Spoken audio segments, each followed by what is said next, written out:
สวัสดีครับอโบพามานอีสานบ้านเฮาครับมื้อนี้พามาอยู่เลาะยิงปลาครับบ่ได้อยู่วงเก่านะครับบ่แม่นพามาอยู่นะครับมื้อนี้พาเลาะยิงปลาครับตอนนี้เดินทางออกมาแล้วนะครับมาเลาะไปนำทางเห็นปลาโคน้อยข้างทางนะครับหาอยู่หากินแบบบ้านๆอีสานบ้านเฮาครับเลาะยิงปลาครับมื้อนี้เดี๋ยวสิลองยิงเบิ่งนะครับนี่หมายเอิ้นหมายครับมาตามทางนะครับแล้วก็มาเห็นปลาอยู่ข้างคลองนะครับยิ่งครับปลาคอน้อยครับเห็นฟูขึ้นมาอยู่2 ตัวกะตัวใหญ่สับนี่นะครับที่ประมาณ2 นิ้วนี่ละนะครับก็รถกระแล่นไกลไปไกลมาอยู่ ข้างทางอะไรครับว่าสิเขาไปชองเบิงปลาชะโดนะครับไปเลาะเบิงหาไม้ปลาชะโด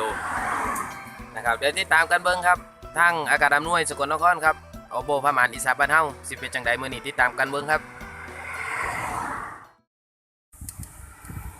ตอนนี้ปลาคอน้อยข้างทางนะครับ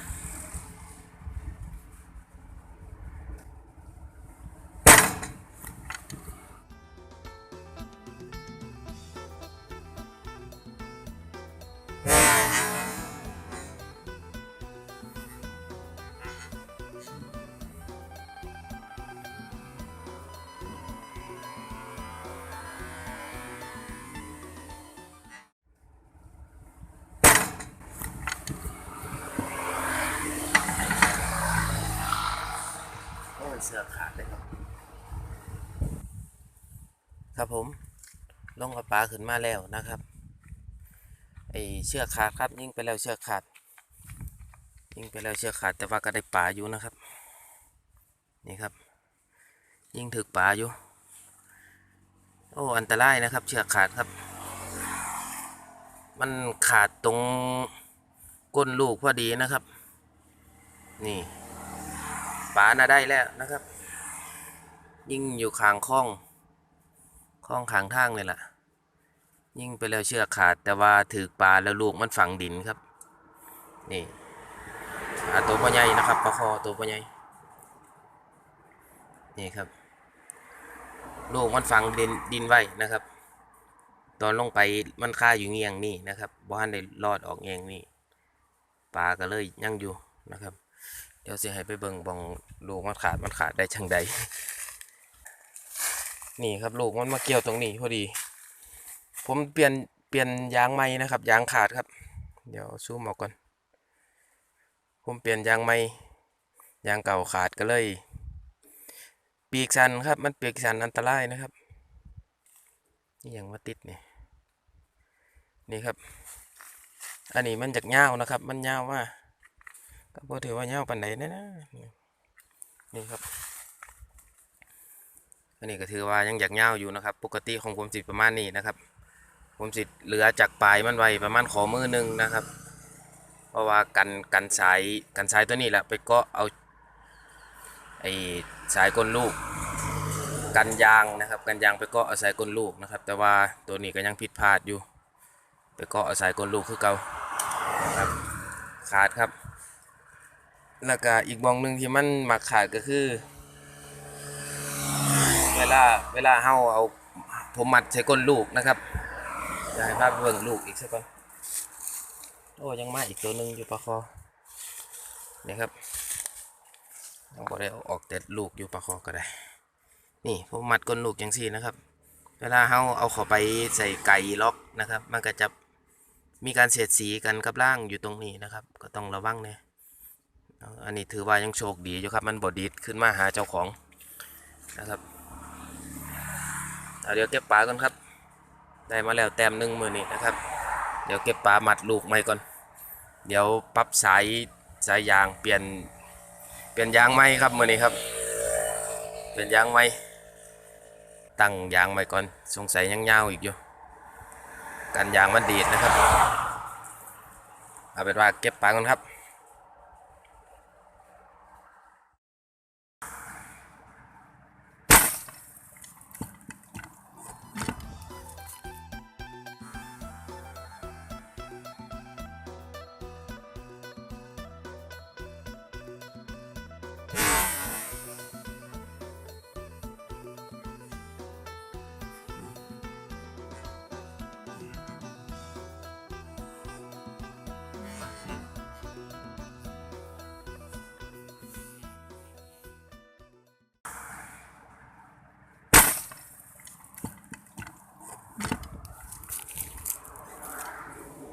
ลังจากมัดลูกใหม่นะครับจะถือบ่ถือครับ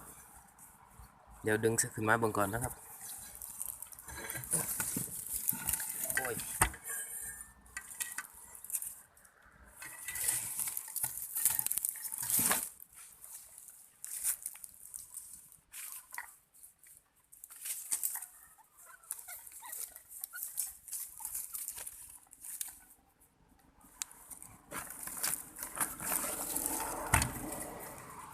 ผลปรากฏว่าบ่ถือนะครับมาแต่ลูกครับ เดี๋ยวนะครับเบิ่งกันตัวใหม่นะครับ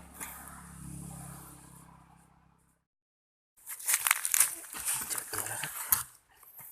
เจอตัวแล้วครับมาลูกปลาอะไรนะครับ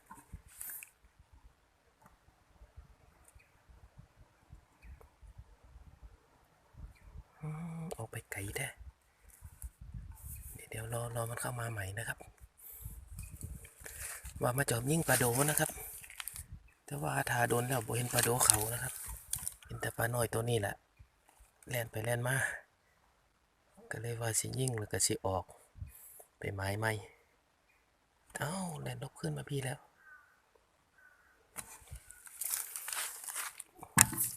ต้องเปลี่ยนทางหนึ่งมาทางหนึ่งนะครับปลาตัวนี้ก็ได้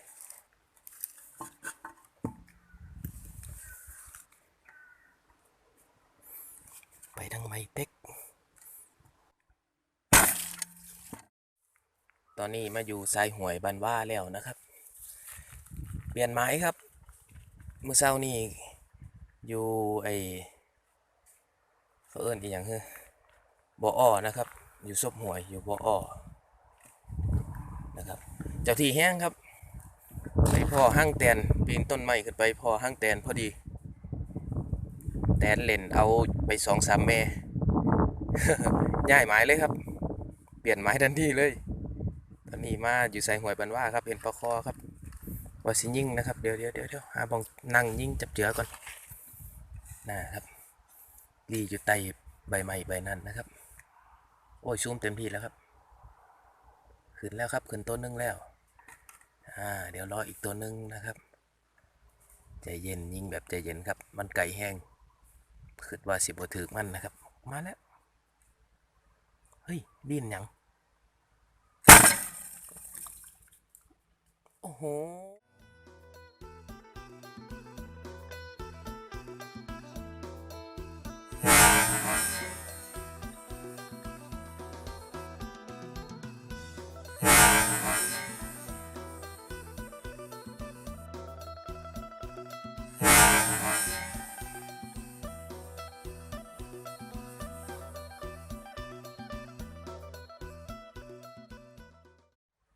เฮ้ยดิ้นยังโอ้โหกดลงต่ำครับต่ำมาขี้เห็นครับลูกอยู่เลยครับ โอ้ยเดี๋ยวเบิ่งบาดไหมครับเดี๋ยวเบิ่งกันอีกรอบนะครับ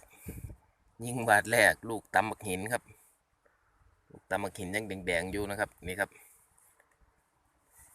นี่ตำแต่ละมือนี่ตำบักหินหน่อยนี่ครับเป็นแผลแดงๆอยู่บักหินก็ได้ในดัดลูกไหมครับลูกงอเลยโอ้ขึ้นมาแล้วไม่อยู่บ่มาแล้ว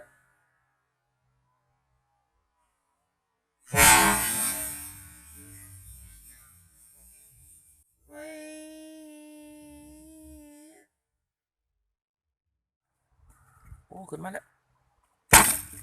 ไม่อยู่บ่อยู่ครับปลาโดดฟงไปเลยเดี๋ยวเบิ่งบาดไหมนะครับก็คือบ่แม่นแท้มือนี่เจอปลากระสูบครับจัดการครับ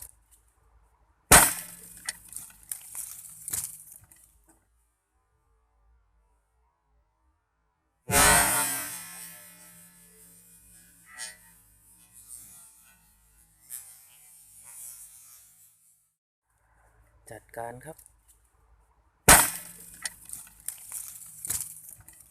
เดี๋ยวมันขึ้นมาลองเบิ่งก่อนครับสายคือโบวิ่งเนาะมัดลูกดอกใหม่นะครับ จักสิถึกหรือบ่ถึกแต่ว่าสายขึ้นนิ่งนะครับโอ้บ่คือแล้วครับไม่สิบ่ถึกหรอกขามหัวสงสัยขามหัวครับ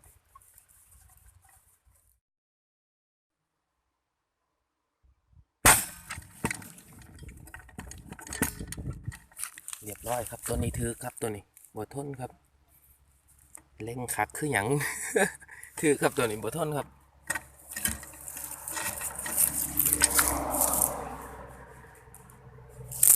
เดี๋ยวปลาจะมากันครับ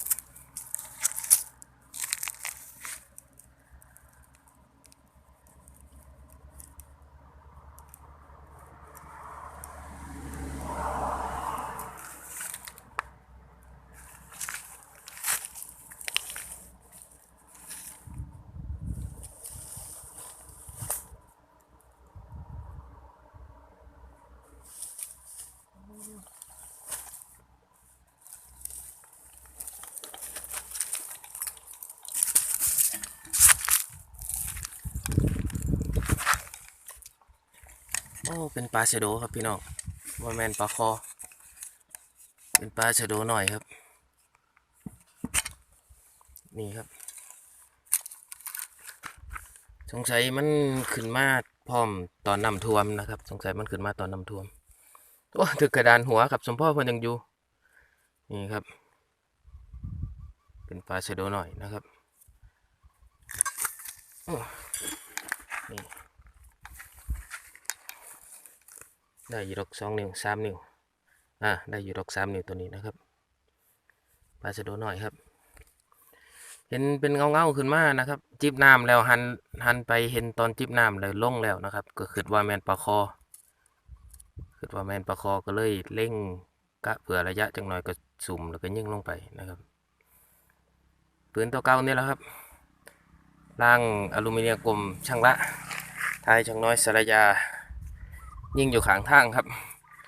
ทางรถแล่นไปแล่นมายิงอยู่ข้างทางนะครับ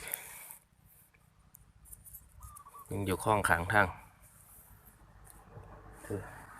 ว่าเล่งต้นข้ออยู่นะครับแต่ว่ามันถือหัวจักสิว่าใดยางไม้ครับมัดยางไม้ก็เลยกะระยะบ่ถือครับปืนมันแห้งกว่าเก่ายิ่งไปส่วนมากยังมีแต่ขามหัวมันนะครับยังกะบ่ถือบัดเล่งลงไตกับลงโพดปลากระตัวบ่ใหญ่นะครับมันก็เลยกะบ่อยากถือเฉียดหน้าเฉียดหลังอยู่นะครับเอาเดี๋ยวเก็บปลาก่อนครับ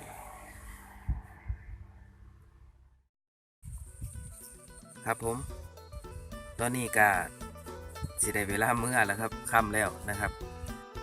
เขามาจอบไม้ไอปลาชะโดครับไม้กอไผ่นะครับหลังจากเลาะยิ่งมานำทางน้ำแหน่แล้วนะครับเดี๋ยวให้เบิ่งไม้ก่อนนี่ครับไม้กอไผ่นะครับอยู่ไอตรงนี้อยู่บ่อลุกครับอยู่บ่อลุกอากาศอำนวยครับนี่นะครับมอมีหยังครับมีแต่ปลาซิวน้อยลอยเล่นลบไปลบมาอยู่นะครับได้เวลาเมื่อแล้วครับมื้อนี้ก็ได้ปลาคอน้อยตัวหนึ่งแล้วก็ปลาดูน้อยตัวหนึ่งนะครับบ่เห็นปลาใหญ่ยิ่งปลาน้อยนะครับก็จะได้ปนคลิปนี้นะครับจากที่เห็นกันในช่วงแรกๆของคลิปนะครับคือยิ่งเธอแรกเลยผมเอายางใหม่มาครับยางตัวเก่ามันขาดก็เลยใส่ยางใหม่มาแล้วไปที่นี่ระหว่างปลายปืนนะครับที่ผมกลับให้เบิ่งฮะละมันยังยาวแห้งเวลายางดีดไปแล้วเอายืดยางขึ้นไปทางหน้าทางปลายปืนนั่นมันยังยาวแห้งนะครับมันก็เลยเวลายิ่งไปแล้วเชือกมันก็เลยเข้าไปพันกันกับตัวเชือกที่มัดอยู่กับยางนะครับมันก็เลยเห็นให้ลูกขาดไปนะครับใช้ได้ดีมากผมก็ใช้เขาเอื้นเอียงใส่พี่อีบ่ผมก็ใช้บ่ได้บ่แม่นว่าเบอร์ใหญ่เบอร์ทนแห้งนะครับ แล้วก็เอ็นผมใช้กับเอ็นผมอาศัยว่าถ้าว่าเกิดขอผิดพลาดแบบนี้ก็คือให้มันขาดไปเลยนะครับถ้าว่าพันช่วงเอ็นก็ให้เอ็นขาดไปเลยพันช่วงสาย PE ก็ให้สาย PE ขาดไปเลยนะครับดีกว่ามันดีดกลับมาหาเจ้าของนะครับลูกผมบ่เสียดาย ลูกให้มันลูกมันขาดไปเลยนะครับมื้อนี้ยิงบาดแรกนะก็ขาดเลยครับมันพันสาย PE ขาดก้นลูกนะครับแต่ว่าก็ยังถือปลาอยู่บาดแรกน้ำมันอยู่นะครับบัดที่นี่ก็เลยมามัดเชือกเข้าไปไหมมัดให้ไอ้ตัวเชือกนั่นสั่นลงมาอีกนะครับผมจะกะขอมือเจ้าของนะครับปลายปืนจากปลายปืนเชือกสิอยู่ประมาณนี้นะครับอาศัยว่ามันยิงมาถ้าว่าให้เชือกมันยาวกว่านี้ก็ได้ครับเอาจากฝ่ามือหนึ่งเลยยาวๆไปเลยนะครับจะดีกว่านะครับว่าเวลายิงมาแล้วเชือกมันไอ้ยางมันเวียงไปแล้วถ้าว่ายางมันเวียงกายปลายปืนไปแล้วนั่นการติดคัดระหว่างเชือกมันจะพันกับไอ้เชือกมัดยางนั้นมีเปอร์เซ็นต์สูงครับคือจังที่เห็นนะครับมันก็เลยเห็นให้ขาดถ้าบ่ขาดก็ดีดขึ้นหาเจ้าของนะครับอันนี้อันตรายครับอันตรายที่จริงแล้วก็สิมัดให้มันยาวๆเนี่ยนะครับไอ้ยาวๆเรือปลายปืนยาวๆนะครับให้มันได้ฝ่ามือสุดมือนี่แห่งดีนะครับสุดมือแห่งดี แต่ว่าของผมใช้ปีกสันครับปีกสันมันก็เลยถ้าว่ามัดสันแห้งมันก็สียืดขึ้นมาเวลาขึ้นยางสิขึ้นลำบากครับเนาะเป็นข้างข้าวสันนะครับอันนี้ก็ผู้ที่เล่นปืนไม่ผู้ที่กำลังสิเล่นปืนยิงปลาจังสี่กันฝากเตือนกันนะครับเป็นอุทาหรณ์ฝากเตือนกันนะครับอย่าตั้งยางให้มันไปไกลปลายปืนหลายนะครับว่าขอผิดพลาดมันเกิดขึ้นได้ตลอดเวลาอันตรายอยู่เอาเป็นว่าคลิปนี้ได้ปลาคอน้อยกับปลาโดน้อยนะครับก็จะได้ปนมื้อแรกให้ต้มปลาโดน้อยตัวนี้แหละ อโบประมาณนี้3บ้านเฮาครับฝากติดตามคลิปกันน้ำแน่นะครับเข้ามาเบิ่งแล้วก็กดไลค์กดติดตามกด Subscribe กดกระดิ่งให้น้ำแน่นะครับเดี๋ยวมื้อหน้ามื้อไหนสิพาไปมานหยังถ้าติดตามกันเบิ่งนะครับว่าสิมานหยังหรือบ่นะครับแล้วสิเอามาลงสู่เบิ่งอโบประมาณนี้3บ้านเฮาคลิปนี้ขอบคุณครับ